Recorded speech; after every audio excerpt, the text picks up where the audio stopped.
Les seules dépenses publiques qui augmentent, c'est pas l'éducation, c'est pas la défense, c'est pas la sécurité, c'est pas la justice, c'est pas tout ce qui est politique, service public et bien collectif. Ce sont les prestations individuelles.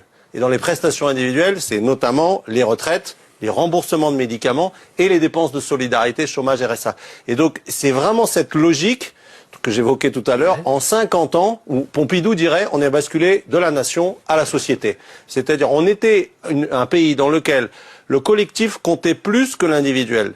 Et donc les individus suivaient l'impulsion et la vision donnée par le collectif, la France avant les Français, et 50 ans après, ce sont les individus qui tirent et la dépense publique, et le collectif s'est transformé en guichet, en prestataire de services individuels, c'est-à-dire on ne met pas l'argent sur la résolution des problèmes collectifs. Typiquement sur l'énergie, ça serait une politique industrielle pour créer nos bagnoles électriques, pour les rendre abordables, de la géothermie pour chauffer les logements, etc., qui coûterait des dizaines de milliards d'euros. On ne met pas l'argent là-dessus, on met l'argent là-dessus sur ce que chacun d'entre nous reçoit sur son compte en banque, c'est-à-dire les prestations individuelles.